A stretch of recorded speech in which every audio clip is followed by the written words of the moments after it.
Brasil não é tão diferente quanto a Colômbia no quesito divisão social.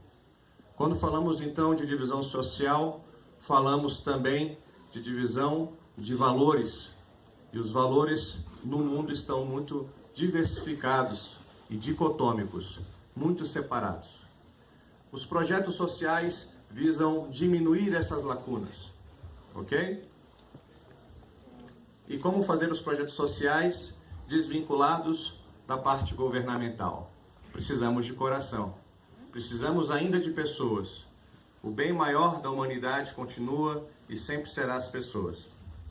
Quando fazemos esse entendimento e essa autoanálise, nós podemos fazer uma autorreflexão e falar como eu posso ajudar e o que e onde ajudar. Bem, obviamente existe um filósofo bretão do século VIII chamado Beda, e ele diz o seguinte: existe 3 caminhos para o fracasso. Me acompanharam? 3 caminhos para você ser fracassado, não ter sucesso. Se a gente aprende como não ter sucesso, fica fácil então, se a gente fizer o oposto, de como ter sucesso. Bem, o primeiro caminho, que ele fala que se você fizer isso, você não vai alcançar o sucesso, significa você não compartilhar o que você sabe. Se você não ensina o que você sabe, você está fadado ao fracasso. Isso significa, então, dizer que generosidade mental, ou seja, você ser uma pessoa generosa intelectualmente e transferir isso para a sociedade, significa, então, que você, quando faz isso, você tem um caminho, 1/3 já comprometido com sucesso. 1/3 comprometido para fazer a diferença na sociedade de pequenas pessoas, dos nossos pequenos cidadãos, dos nossos pequenos e também dos adolescentes, que é o futuro de todas as nações. Bem, o segundo caminho para o fracasso significa você não perguntar o que não sabe. Quando eu digo que sei tudo, e de fato não sei, eu não estou tendo a humildade intelectual. Então muitas vezes acontece, voltado para projeto social, exatamente isso. Nós não sabemos como fazer e queremos fazer. Porém, existem tantas ONGs, tantas intervenções estatais que nós podemos fazer consultoria, aprender e depois implementar. Que de fato o que é que vocês estão fazendo agora? Vocês estão aproveitando o meu conhecimento, quem sabe no futuro implantar uma célula desse gênero aqui na Colômbia. Ou melhor, ou também eu vou ser impactado com vocês, ok? Então, o primeiro passo é você ser generoso intelectualmente, transmitir aquilo que você sabe. E você sabe alguma coisa. O segundo passo é, quando não se sabe, perguntar a quem sabe. Parece óbvio, mas a gente raras vezes faz isso. Ok? Falta o terceiro passo. O terceiro passo significa quando você estabelece um roteiro de implantação de projeto, por exemplo. Bem, primeiro eu quero fazer algo para a minha sociedade. Eu tenho pessoas de baixa renda, eu tenho pessoas com necessidades sociais, carentes em vários níveis, carentes emocionalmente, carentes financeiramente, né? Comentando recentemente com meu colega que veio do Brasil também, eu estava comentando sobre o maior mal de toda a humanidade atualmente, que é a quebra da família. Como vocês viram no meu currículo agora há pouco, lido pelo professor, eu trabalhei muitos anos na parte de docência, desde a universidade, preparação para entrar na universidade, que é a parte de concurso. Trabalhei também como ensino médio, ensino fundamental, para os pequenininhos. Todas as reuniões de docente que eu passei, a grande dificuldade na questão de formação, de postura dentro da sala de aula, acontecia com filhos ou filhas de pais separados, desestruturados, carentes emocionalmente. Eu não consegui pegar em nenhum caso no Brasil que eu participei de uma reunião de docentes, onde a pessoa que dava dificuldade, ou que dava problema, ou que era hiperativo, agressivo na sala de aula, não conheci nenhum que veio de pais casados. É uma falta muito grande que nós temos de amor e de reconhecimento do pai e da mãe, se torna muito importante isso. Quando fazemos essa autoanálise e olhamos para a nossa vida, podemos então ver alguns reflexos de querer ser aprovado e de busca desesperada por aproveitamento e aprovação. Quer ver como? Quantos de vocês já deram um like hoje no Facebook ou no Instagram? Quem já postou uma foto hoje? Saindo de casa? Indo para a palestra? O Jorge aqui, ele não me deixa em paz desde ontem. Cheguei no aeroporto, toda hora postando foto. Caminho com o mestre Jaime, indo almoçar com o mestre Jaime. Nem minha esposa aí no Brasil sabe o que está acontecendo, ele está postando e automaticamente está sendo curtido. Nós temos uma necessidade intrínseca, necessária, de o tempo inteiro ser autoaprovado. Eu preciso ser reconhecido e o meu grau de reconhecimento acontece com a quantidade de likes que eu tenho. E você acha que uma criança numa favela, ou uma criança que não tem o apoio do pai, da mãe, ou dos avós, ou de um grupo de pessoas que possam apoiá-lo, ele não tem essa necessidade também? Eu não sei aqui a realidade de fato, mas no Brasil as crianças não têm acesso à educação. Conversando com o Jorge, agora eu fiz algumas perguntas. Quanto que mais ou menos é o valor do salário base na Colômbia? Ele me falou, ok, está meio parecido com no Brasil. Quanto que então, estamos na universidade privada, quanto que você colabora com a universidade mensalmente? Ele falou, não é mensalmente. Esse valor é semestralmente. Eu falei, nossa, deve ser caro. Porque se eu for partir do patamar do Brasil, que é R$ 1.500 aproximadamente por mês, quando ele me falou o valor semestral, eu falei, nossa, eu quero vir estudar aqui. É bem acessível. É acessível porque o governo deve estar dando algum subsídio. Então, tem que ser grato. A gratidão é o terceiro caminho do sucesso. Ser grato por aquilo que eu executo. Quando eu sou grato por aquilo que eu executo, significa então que eu pratico aquilo que eu falo. Vou voltar. Educadores físicos, todos na sua maioria? Quantos praticam 3 ou mais vezes atividade física por semana? Perfeito. Quantos mantêm uma nutrição dietética adequada? Espera aí, deixa eu fazer essa pergunta aqui. Quantos?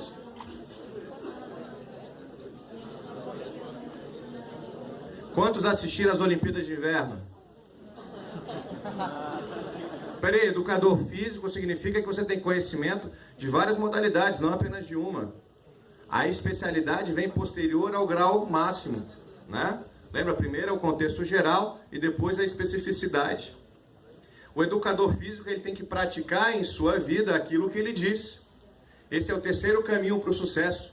No primeiro, você ensina, né? Generosidade, aquilo que você sabe, você transmite. O segundo, você faz aquilo que você ensina. Faz sentido isso, não faz? Eu digo uma coisa, aquilo que eu sei, eu digo. E aquilo que eu digo, eu tento fazer. E no terceiro, aquilo que eu não sei, eu pergunto. Esses são os 3 pilares do sucesso, de acordo com esse filósofo bretão de séculos anteriores. E esse conceito eu tentei implantar dentro de uma federação esportiva, cristã de artes marciais, cristão no sentido de conceito de amor ao próximo, de entendimento e de respeito ao próximo, sem levar bandeiras, mas levando a bandeira do amor, do respeito, da máxima que a gente conhece dentro da teologia, da máxima de ouro, que é fazer ao próximo aquilo que eu quero que ele faça a mim. Então está muito atrelado esse conceito desse filósofo, e nós tentamos implantar isso. Poxa, eu não quero que o meu filho passe uma necessidade, não tenha água tratada para beber, eu quero que ele tenha água tratada para beber, não quero que ele passe essa necessidade. Então eu não posso querer que o filho de outra pessoa também passe essa necessidade. E o que nós podemos fazer? Vamos tentar então ação governamental, e ela começa a esbarrar em um conceito que talvez seja muito característico para vocês, chamado de burocracia. Vocês conhecem essa palavra? Ela veio para ajudar, mas acaba atrapalhando. E eu acredito que em breve isso vai mudar. Me ajuda a passar os slides, ele não está indo aqui. Então, quando eu faço esse entendimento, e até aqui vocês me acompanharam, sim ou não? Sim? A gente faz aquela ideia, poxa, eu quero... Obrigado. Graças. Eu gostaria muito, então, que a minha sociedade fosse impactada, que ela fosse transformada pela minha ação. Porque, afinal de contas, você está hoje, em 2018, e você está respirando por algum motivo. Se for só para comprar um próximo par de sapato, não faz muito sentido, ou faz? Se for só para esperar almoçar com seu amigo, não faz muito sentido. O que você vai deixar de legado para a sua sociedade? O que, de fato, vocês, como educadores físicos, irão fazer para a sociedade? Como traduzir a ausência do governo através de projetos na sociedade em que você vive? Porque nós pensamos o seguinte, no Brasil é mais ou menos assim, todo mundo quer fazer algo, todo mundo tem a ideia de algo para realizar e todo mundo começa algo. A questão chama-se constância. Querer ajudar uma pessoa, ou duas, ou um grupo de crianças na favela, ou que tem dificuldade de acesso por um curto período de tempo, ou uma única vez, não resolve absolutamente nada através da experiência que eu obtive em uma década de trabalho com crianças. A grande dificuldade significa constância. Você querer ajudar chovendo ou não chovendo, fazendo frio ou não fazendo frio, tendo ajuda do governo ou não tendo ajuda do governo. A questão hoje que eu trago para vocês é de um projeto que tem funcionado através de iniciativa privada, ora com ajuda governamental, ora sem ajuda governamental, porque quando muda o governo às vezes você perde essa ajuda. Mas a ideia é de constância de pessoas que amam aquilo que fazem. Educadores físicos formados e educadores físicos em formação que amam aquilo que fazem e querem transformar o mundo a partir do que eles sabem. Ele sabe fazer um alongamento, ele vai ensinar alongamento. E aí a gente começa a irradiar, fazer com que essa movimentação seja uma contaminação positiva. Eu contamino alguém para trabalhar comigo, essa pessoa é impactada pelo sorriso de uma criança, ela leva a amiga, que é contaminada positivamente pelo sorriso e o abraço de uma criança. E com o passar do tempo eu tenho uma gama de pessoas trabalhando. Aí vem outra segunda pergunta. Como fazer essas pessoas trabalhando sem condições? Como fazer algo do nada?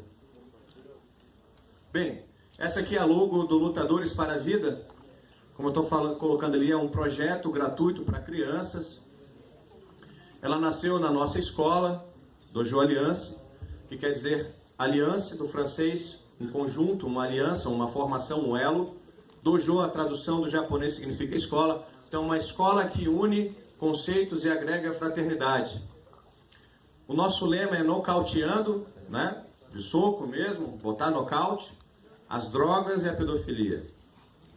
Pedofilia e drogas é a mesma nomenclatura, sim?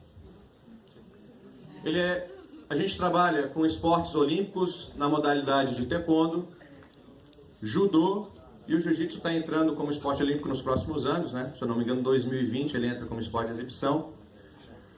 Bem, consta dentro desse projeto, agora já entrando um pouco mais na plataforma estrutural deles, só que uma forma bem geral, a gente trabalha com palestras em nutrição, a gente convida nutricionistas para dar palestras gratuitas, para fazer com que as crianças entendam o balanceamento da cadeia, quanto a quantidade de calorias que ela precisa ter por dia, carboidrato, lipídios. A gente vai transformando isso em uma linguagem que a criança entenda e a gente dá a oportunidade para ela usufruir daquele momento de algum lanche, de alguma alimentação com aqueles valores energéticos.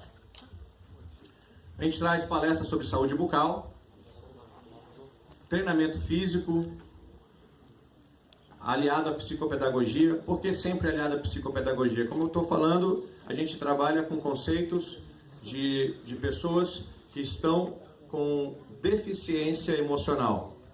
E essa deficiência emocional, hoje em dia, a gente acaba pré-classificando ela como uma doença e emitindo um laudo. E, na verdade, a grande maioria precisa de um abraço e de uma voz firme. E eu digo que quando a gente tem uma voz firme com uma criança, é interessante a gente notar os índios brasileiros, convivendo com um pouco deles, a gente aprendeu o seguinte: quando eles falam com uma criança, eles fazem aquele movimento como... Vamos fazer uma encenação, eu gosto. Por favor, Jorge, venha para cá. Professor, por gentileza. Vem cá, vem os dois, por favor. Aqui, ó. Fica um em cima. Professor, por gentileza, pode ajudar? Fica mais claro? É uma ação boba. Isso, eu gostaria que um ficasse embaixo, simbolizando a criança. aqui na parte de baixo, e outro fica em cima. Fica embaixo, Jorge. Fica ali embaixo, ali embaixo. Resolvido o problema. Fica de frente para a criança. Vem cá, você é criança. You are a child, baby. Fica embaixo, aí. De frente, fica de frente para mim. E ele é um adulto, ele é um educador físico. Essa aqui é uma pessoa que está precisando de atenção e ela está falando. Normalmente, o adulto, a pessoa maior... Tá grandão agora, hein? Ela olha para a criança de que jeito? Como que é a fala com essa criança? Como? De cima para baixo, sim?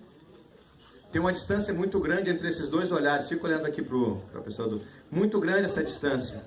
O índio normalmente faz o quê? Vocês já aprenderam isso? Sim. Quantos fazem de fato? Haha. Obrigado, professor. Lembra? Ensinar o que sabe é um caminho. Fazer o que se sabe é outro. O professor deveria te falar com aquela criança na mesma altura dela. Só que quantos de fato fazem? Quantos de fato fazem aquele que ensina? E essa criança, na verdade, ela precisa de atenção. Então tem que ser associado com a psicopedagogia, sim. Tem que ser atrelado a um processo pedagógico, um processo psicológico para alcançar.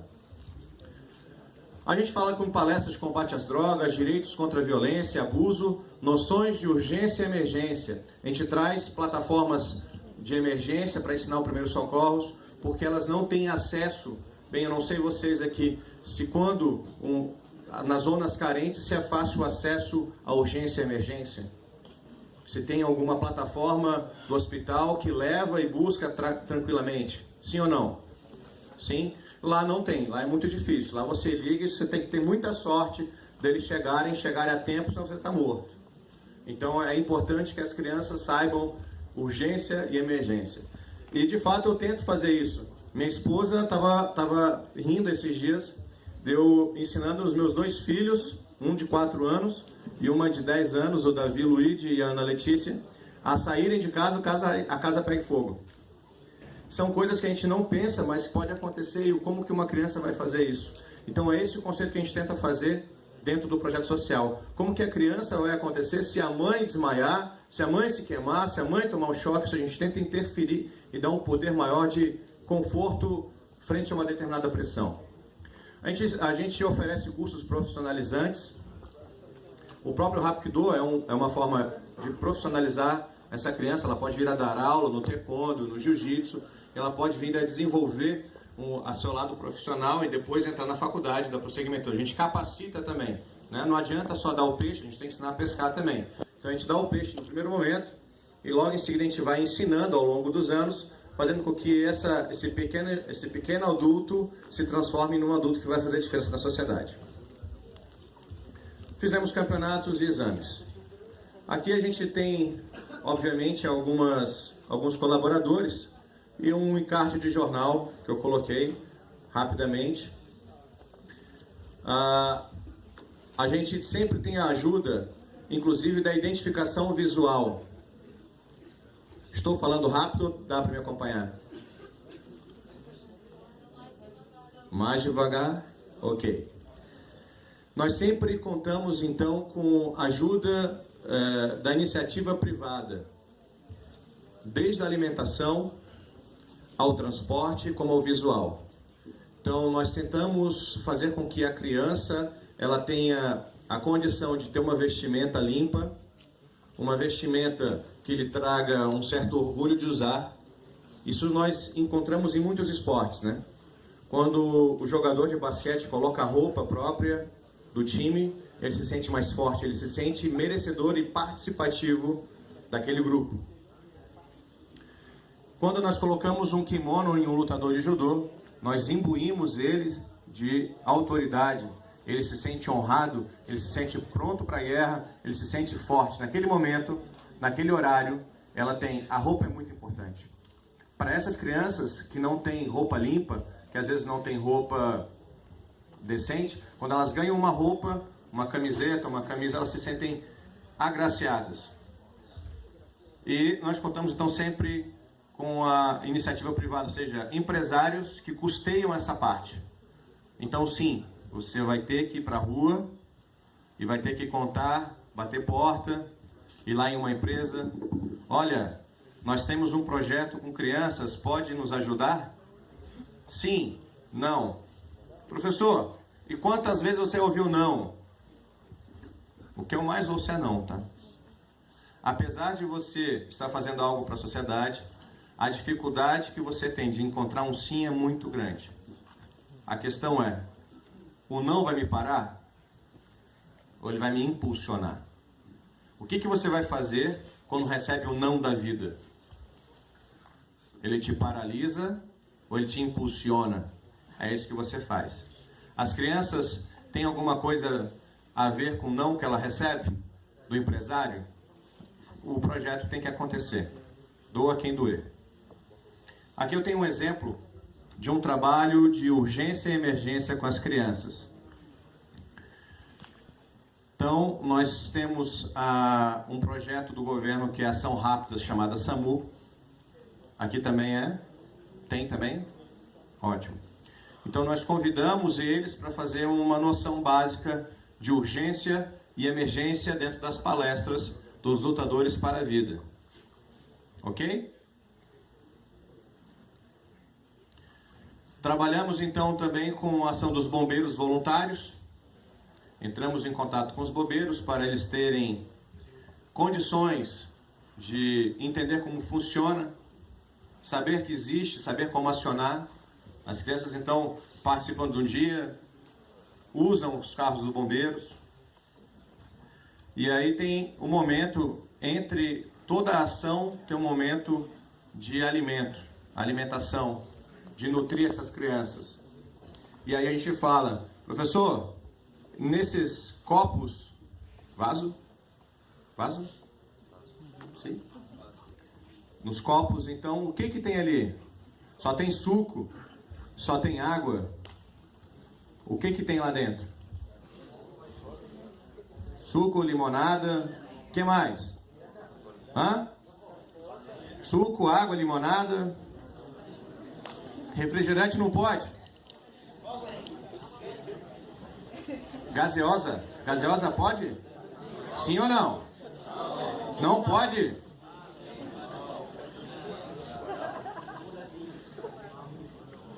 Levanta a mão aqui quem toma gaseosa. Quem toma? Quem não toma, levanta a mão.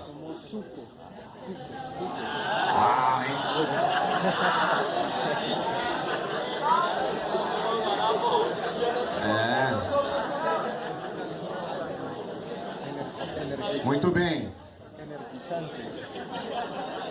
A pergunta é: quantas porções de alegria você tem por dia?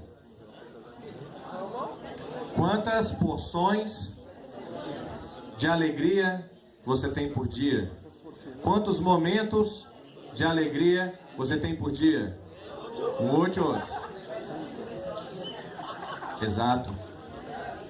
Quantos momentos de alegria uma pessoa com fome tem? Uma pessoa com fome tem quantos hambre? Uma persona com hambre. ¿Cuántos momentos de felicidades tiene? Poquitos. Bem, eu nasci na capital do Brasil, Brasília. Eu passei fome. Minha mãe, quando conta que nós passamos fome, ela chora. Eu queria muito, às vezes, um refrigerante, uma gaseosa, pero não tinha. Eu queria muito chocolate, pero não tinha como. Eu queria mirar uma película, pero não tinha. Mas hoje eu tenho. Graças a Deus. Hoje eu tenho. Uma criança nessa situação, a única vez que ela vai ter, às vezes, condições de tomar um refrigerante vai ser aqui. A única ocasião que ela vai ter condições de comer algo doce vai ser aqui. Então vocês não vão dar? Vocês não vão proporcionar para essa criança esse momento de felicidade? Um bolinho de chocolate, porque vocês são profissionais de educação física, porque vocês sabem de nutrição e vocês sabem que esse refrigerante, essa Coca-Cola, vai fazer mal. Isso? Não pode dar um pouquinho? Não pode satisfazer a alegria daquela criança um pouquinho? Que tipo de ser humano você é se você não traz um pouco de alegria? Que tipo de ser humano que você é que se uma criança está passando fome e você quer ensinar educação física para ela está desmaiando lá no canto porque ela não tem forças para fazer atividade? O que você, como educador físico, consegue ou não consegue fazer com ou sem recurso com aquela criança que tem fome? Primeiro você mata a fome. Primeiro você dá saciedade. Primeiro você abraça. Primeiro você acolhe. Depois você ensina. E depois você exige. E depois você discipula. E depois você capacita. Tem uma fase anterior que é a fase humana. É a matéria mais importante da humanidade. O contato, o olhar, o sentimento, o cheiro, o toque. Tem educador físico que não toca no aluno, porque ele é pobre, porque ele é sujo e você não.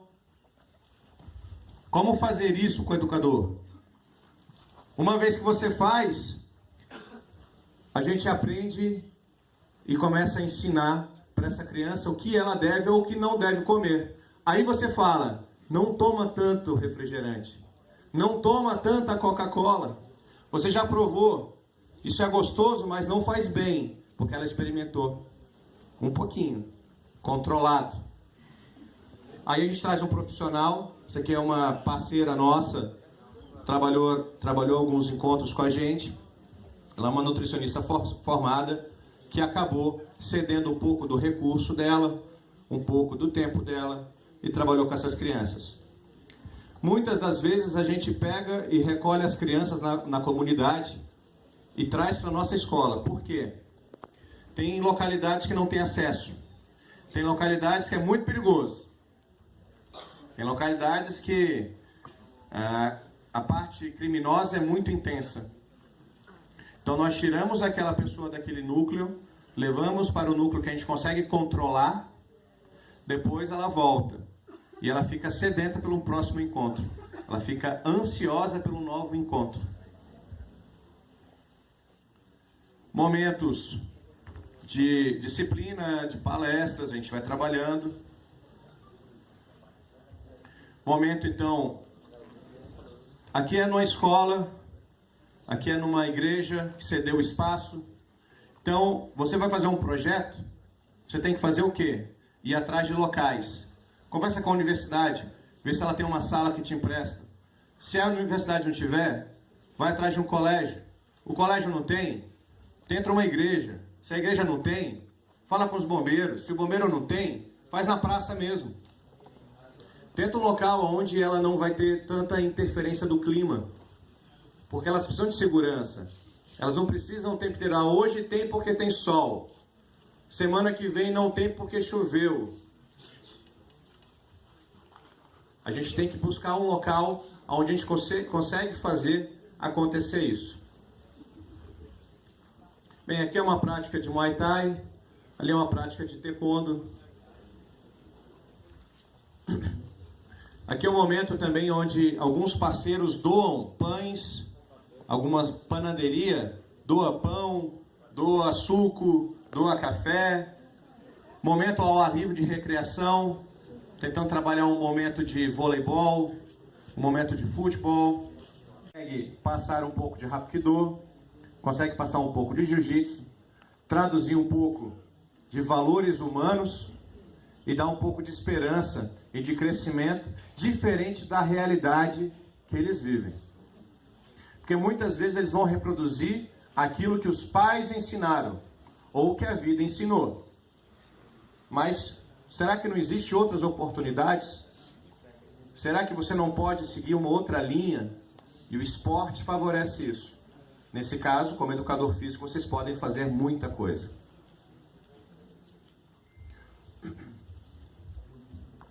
Então, o nosso objetivo no projeto, o foco central é educação com processo social. Esse é o nosso foco, tá? Com isso, a gente usa o trabalho físico, ou seja, a gente usa aquilo que a gente aprende na educação física para municiar, para capacitar esses pequenos, para que no futuro eles tenham acesso ao esporte e à sociedade como um todo. Com isso, a gente acaba interferindo no conceito de proteção familiar. A gente traz palestrantes de direitos que falam o que a criança pode, o que ela não pode, aonde ela vai, o que ela não vai. E o interessante com isso é que nós fazemos com que a família também se capacite. Muitas vezes os pequenininhos chegam em casa e falam: pai ou mãe, sabia que a gente tem direito a isso lá no governo? Onde você aprendeu isso? Lá no projeto.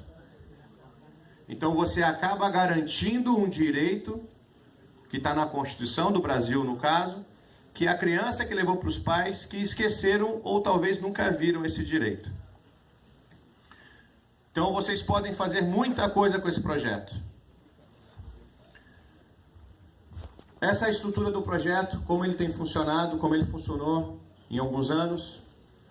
O local das aulas, no caso, eu cedi a minha escola para acontecer. Lembra que eu falei que no início eu não tinha condições, né? Hoje eu tenho. Então, se eu tenho condições, eu tenho que ser generoso de passar para outras pessoas isso também. Frequência, 2 vezes no mês. Professor, só 2 vezes por mês? Olha que mobilizar esse monte de gente todo dia é difícil. Mas na minha escola é 2 vezes por mês. Na outra comunidade é toda semana. Na outra comunidade é 1 vez por semana. E na hora que você vai ver, você está com 5, 6 projetos acontecendo e falta recurso humano de logística. Você tem que fazer um profissional ir para cá, tem que levar alimento para lá, tem que buscar esse outro para lá. Porque, entenda uma coisa, quando a gente começa a trabalhar com social, isso é um bichinho que pica e começa a coçar. E é uma coceira boa. Você quer mais um pouco. Você faz uma vez, você fala, eu posso fazer um pouco mais. Aí você faz um pouco mais. Aí passa um tempo. Aí você fala, quem sabe a gente não começa naquela comunidade que é um pouco mais distante, que ninguém quer ir. Vamos lá também. É na hora que você vai ver, você está com 4, 5 projetos acontecendo ao mesmo tempo. Mas lembra, não adianta só querer fazer. O que é importante? Constância. Ok? A constância é a mais importante. Bem, em turmas a gente trabalha com infantil e infanto-juvenil a partir dos 7 anos a 15 anos. É o que a gente tem trabalhado no projeto. Graduação iniciante e intermediário, depende do nível da criança, nós classificamos ela iniciante e intermediário. Desde a quantidade de recurso que ela tem, ou a quantidade de domínio físico que ela também possui. O método utilizado é o teórico e prático. A base pedagógica que a gente usa é a vigotskiana e a piagetiana. Devem ter, dependendo do nível, vocês já passaram por esses 2 pensadores, sim? Vygotsky, ele trabalha então que o meio pode interferir, né? Ele tem um conceito com o pé no behaviorismo, enquanto que Piaget ele estimula o amadurecimento mental e cognitivo das crianças, ok? Então a gente uniu esses 2 para ser a base pedagógica então do nosso método. Como eu falei, o nosso trabalho tem a linha de desenvolvimentista, né? E a exigência, ou seja, quem pode fazer parte do projeto? Qual criança que pode fazer parte do projeto?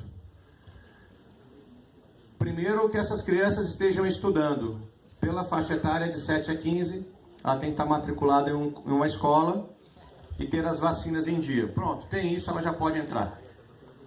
Tem que ter uma base para você começar. Entenderam isso? Para você montar um bom projeto, tenha em mente quais os recursos que você vai usar e como irá usar esses recursos.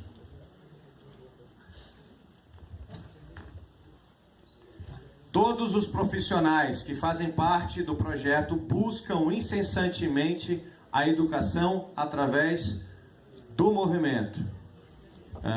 Esse é um conceito atual da educação física que chama movimentar-se, né? A educação sempre parte através do movimento, da ação. Você sai, você leva, você busca, você pratica, você faz, você abaixa, você levanta. Você mostra através do movimento a importância que aquela criança tem para você. O treinamento básico é formado por treinamento físico, posições básicas, combates combinados, combates livres, jogos e atividades lúdicas. O que essas crianças no projeto alcançam? O que você, como educador físico, vai fazer com que a criança que entrou no seu projeto, depois de um tempo, ela tem que ter o quê? O que ela vai alcançar? Vamos dar um exemplo? Quando você entra na faculdade, e depois de 4 anos, 5 anos, você tem que sair com o quê? Com conhecimento. Você tem que ser capacitado. O que essa criança, quando entra no projeto, quando ela sair, ela tem que ter o quê?